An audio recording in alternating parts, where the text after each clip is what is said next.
For our latest Euronews virtual debate, we've been asking the question, profit versus public good. How can innovation benefit everyone? We've had an excellent lineup of guests from right across Europe discussing this. Let's take a look at some of the highlights. How would you define good innovation? I mean, it seems like a simple question, doesn't it? Yeah, I think that's a very interesting question, and the answer may be quite difficult. But I would say in a general way, good innovation is innovation that benefits society as a whole. And that's very often the case. You already mentioned examples, so the vaccines we have, we got in a very short time against the pandemic, and there are a lot of examples that show that innovation benefits really society. Okay, Elena Bow from EIT InnoEnergy. You know, you're in the area of work that's the kind of topic of the moment, if you like, climate, the energy transition. Obviously, a lot of innovation going on in that sector right now. How would you define innovation in the work that you do? Innovation has to have a purpose. And what is the purpose? And I think that is very connected with the mission.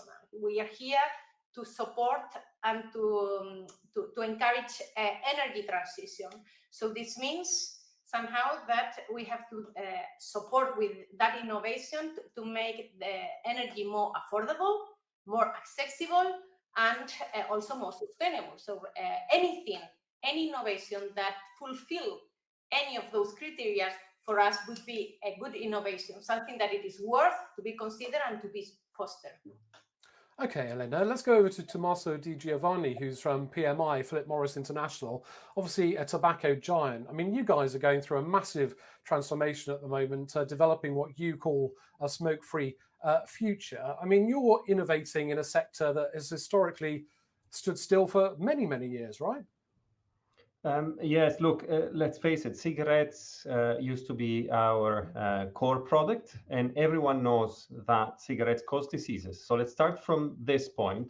And as you say, cigarettes haven't changed in almost 2 centuries. I mean, there's been very little innovation that happened in that industry, and it's a shame to a large extent. But the truth is, until the end of the 90s, the beginning of the years 2000, the science, the technology weren't there to come up with better alternatives that people would enjoy, because that's part of the challenge. Instead, after the years 2000, we realized that finally providing smokers who don't quit, because quitting remains the best thing they can do, is possible.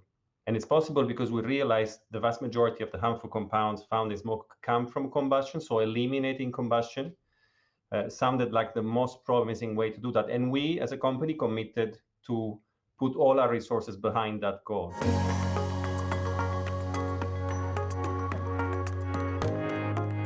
We do take notice because we buy and consume things that help us live our lives. And the way that we use those things determine whether they bring about psychological well-being, whether they're good for us in other ways. So we might buy, a dangerous car would be an obvious example. We don't want a car that's dangerous. We want a car that's safe. We want a car that's good for our well-being and increasingly good for society. So I think people do care about the extra, the other layers around a product rather than just what it does for them in their life. So yeah, and increasingly so.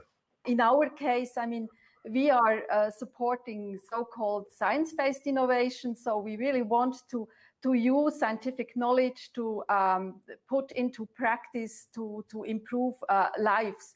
So, of course, innovation has risks, and sometimes these risks go in the wrong direction. So you have side effects you wouldn't like to have. Then, of course, you have to intervene. And I think that's also a task of the public sector to regulate then afterwards and ensure that things go in the right direction. But in the end, I think innovation is just necessary to continue our lives and also to feed the world population, for example. Elena, I don't need to tell you, there's a bit of an energy crisis going on right now, isn't there? I mean, a lot of people, a lot of consumers are worried about their bills going up. A lot of companies are worried about their bills going up. The green transition has been long talked about, and we've heard of lots of innovation over the recent years. But when things like the sort of energy crisis happen, do you think this sort of risks losing the public support for that innovation in your sector? Because people may not think that it's innovating in the right way in terms of delivering public good. Actually, it's penalizing some people. There are some actors that they are trying to point at the energy transition as the guilty one of this kind of situation about the energy prices, and this is unfair in that sense, because the energy system and the energy market it's much more complex, I mean, than that, and it is a question of economics, of offering and demand and supply. It is also about accessibility. I mean, I think that it is also about the gas situation. So I think that on the contrary, I think that at this moment, it is obvious, it is clear that we need much more innovation in order to make to facilitate accessibility. I mean, to make it much more accessible, not to depend on special countries and regions in order to hit our houses. Some consumers are very hard pressed, and consumers aren't all all concerned about the environment to the same level. We know it's related to education and to social class to an extent, not exclusively, but that there's certainly a relationship there. But across the board, people's concerns, it's whether they can afford those concerns. We know from research that people will often choose cheaper alternatives, even if they say they are environmentally concerned, either because they don't have a choice. It's a time of the month of the pay cycle where they don't have much money, so they choose cheaper options, even though they do have genuine environmental concerns.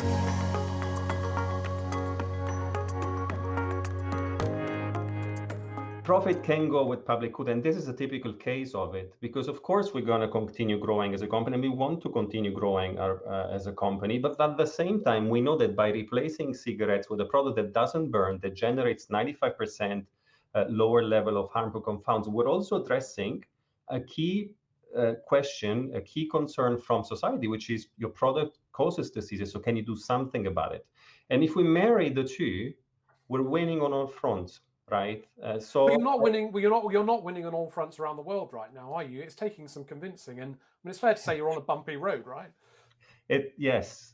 And look, in fairness, there's an element of innovation that historically is true. Innovation always comes with skepticism. Well, I think first of all, private companies are here to make profit. They have to be profitable. I mean, this serves society as well, because they're also taxpayers, and public governments need taxes in order to finance their tasks, that's for sure. But on the other hand, of course, they also have a broader responsibility, and I think a lot of companies feel that and take this responsibility. And for example, in our case, when we foster innovation, of course, sustainability is, for example, a criteria, and they have to show that their innovation is not harmful, but that it goes in the right direction, is saving resources or whatever. So for us, it's a big concern, and I think we see a change in behavior also in companies in the last few years. So for them, sustainability, for example, is much more important. And I think it's not just greenwashing. It's also because it's out of conviction, because they see as well, we have to do something in order to guarantee a safe life also in the future. And I think that's a good thing. But nevertheless, I think companies are here to be profitable and to earn money, because if you don't earn money, you can't spend money, and that's important. Okay, right. Thank you. I agree with that. There are sort of legacy companies and legacy products, but there are new products. I think thinking of a digital virtual good, app like Olio, the food sharing app. It's a commercial concern for profit, but it's facilitating reducing food waste and facilitating food sharing. And there's lots of those examples of socially driven for-profit enterprises these days, newer companies. Some of the legacy companies, I think Tommaso has an issue there. That's a legacy product with a big legacy. of public bad, and overturning that's very difficult. With new things, genuinely new things, I think it's easier. And if I may, in our case, you're absolutely right. Legacy is one of the biggest challenges because of the controversies of the past of the industry, because of the fact that the products that we used to sell and we still sell cause serious diseases. And there's another big issue we face. I mean, we talked about consumers. You talked a lot about consumers, and I fully agree with all what you say. Although very often we assume that consumers have all the information needed to make rational choices, the fact of the matter is they not always have all that information.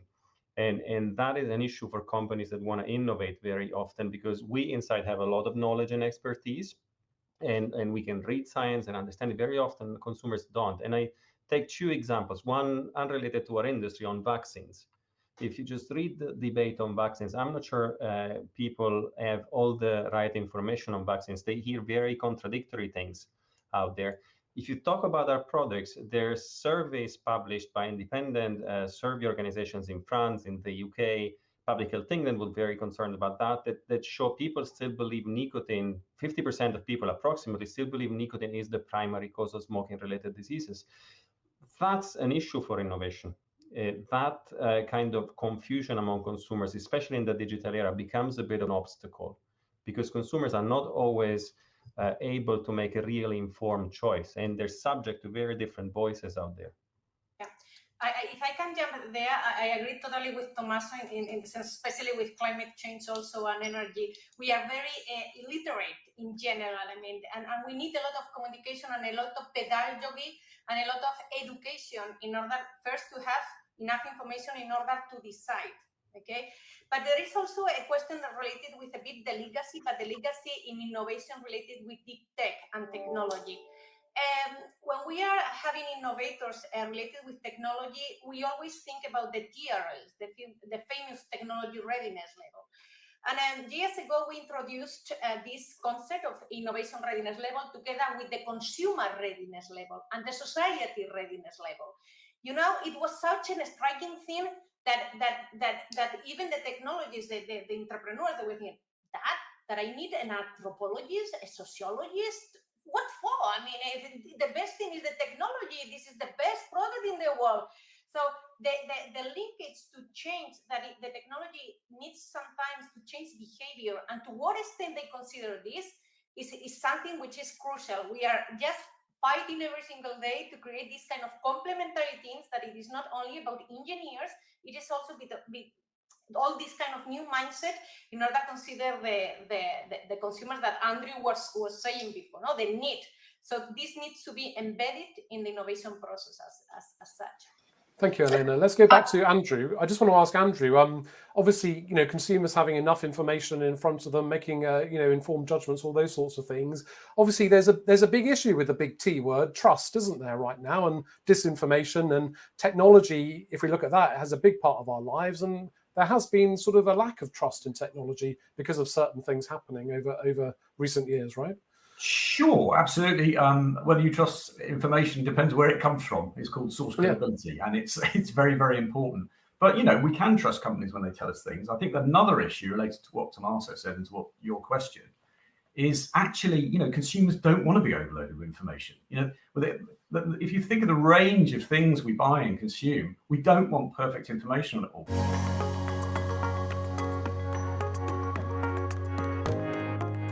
This one comes in saying, how can big companies create more trust with everyday people about their innovation initiatives and intentions?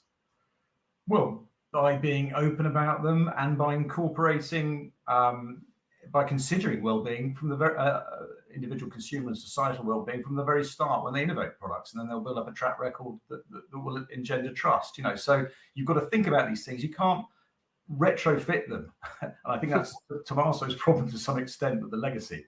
If you've got a new innovation, you've got to incorporate how it's going to affect consumers' well-being and society in general right from the beginning. What are the effects of that going to be? And as people see that you've sort of programmed the thing with those things, and they see that that works, and they see that has certain benefits or reduces harms, then that will engender trust. It's also how you communicate that as well. You have to do it in clear ways that the consumers actually want, not sort of obfuscated or weird ways. how can European governments themselves become more innovative, e.g. Through their agility, mindsets, digital skills, and be open-minded? I mean, does this all start at the root of everything with the governments themselves? I think that being Europeans in the latest years, we should be proud that I think that the European governments are trying to be much more innovative. Okay, the only thing is that have you ever seen an elephant dance? So that is what we are discussing here, no? How a big body governance in order to be very innovative. But I think that they are leaving a space for companies to have this kind of freedom, a bit like, for instance, this kind of public-private partnership where they can a bit innovate in a more freedom type of atmosphere.